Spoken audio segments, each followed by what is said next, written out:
ಹೆಂಡತಿಯರ ಮುದ್ದಿನ ಗಂಡನಿಂದ ಮಹಾ ಮೋಸವನ್ನ ಎಸಗಲಾಗಿದೆ.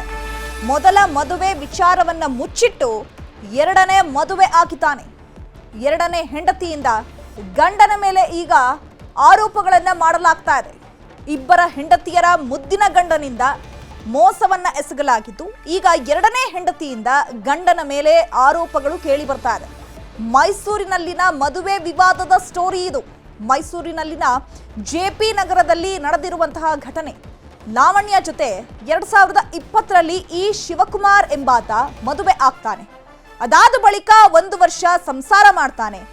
1 ವರ್ಷ ಸಂಸಾರ ಮಾಡಿದ ಬಳಿಕ ಡಿವೋರ್ಸ್ ಕೊಟ್ಟಿದ್ದ.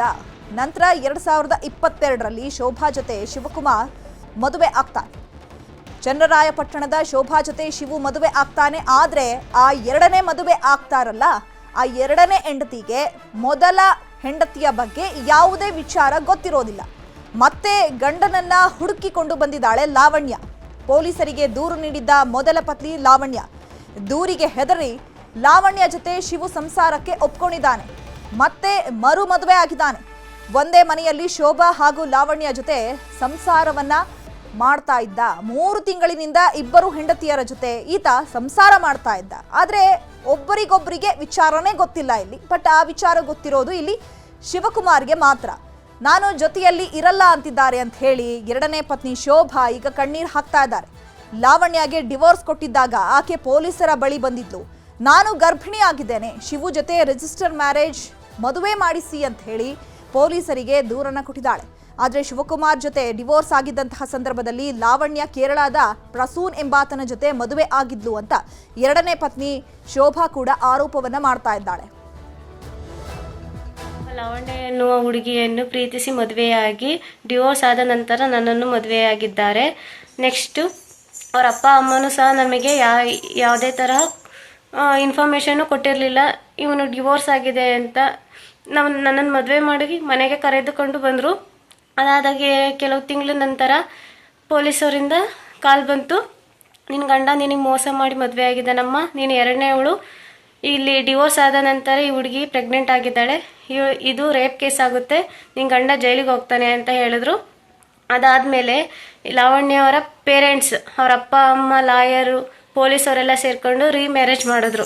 ನಾನು ರೀಮ್ಯಾರೇಜ್ ಮಾಡಬೇಡಿ ಎಂದು ಎಲ್ಲ ಸಬ್ ರಿಜಿಸ್ಟ್ರಾರ್ ಆಫೀಸಿಗೆ ತಕರಾರು ಪತ್ರ ಕೊಟ್ಟು ಇನ್ವಿಟೇಷನ್ ಕಾರ್ಡ್ ಕೊಟ್ಟು ಎಲ್ಲನೂ ಮಾಡಿದ್ದೆ ಸರ್. ಆದರೂ ಅದನ್ನು ಮೀರಿ ಅವರು ಲಂಚಗೋಸ್ಕರ ಮತ್ತೆ ಅವರನ್ನ ರೀಮ್ಯಾರೇಜ್ ಮಾಡಿದ್ರು. 1 ವರ್ಷ ಆದಮೇಲೆ ಅವರಿಬ್ಬರು ಮತ್ತೆ ಕಾಂಟ್ಯಾಕ್ಟ್ ಆಗಿ ಅವ್ರ ಸಂಬಂಧ ಮುಂದುವರೆದಿದೆ. ಅದಾದ ನನಗೆ ಗೊತ್ತಾಗಿ ಒಂದು ದಿನ ನಾನು ಇಲ್ಲದೆ ಇರೋ ಟೈಮಲ್ಲಿ ಮನೆಗೆ ಕರ್ಕೊಬಂದಿದ್ದ ಅವನು. ಅವಾಗ ಗೊತ್ತಾದ್ಮೇಲೆ ಇಬ್ಬರು ಸೇರ್ಕೊಂಡು ನನ್ನನ್ನು ಕೊಲೆ ಮಾಡೋಕ್ಕಂತ ಬಂದಿದ್ರು. ಆವಾಗ ನಾನು ಮೆಡಿಕಲ್ ಸರ್ಟಿಫಿಕೇಟ್ ಎಲ್ಲ ಮಾಡಿಸಿದ್ದೀನಿ ಸರ್, ಕಂಪ್ಲೇಂಟು ಕೊಟ್ಟಿದ್ದೀನಿ. ಅವಳಿಗೆ ಬೇರೆ ಮನೆ ಮಾಡಿಕೊಟ್ಟಿದ್ದಾನೆ, ಸಂಸಾರ ಮಾಡ್ತಾ ಇದ್ದಾನೆ ಅಂತ.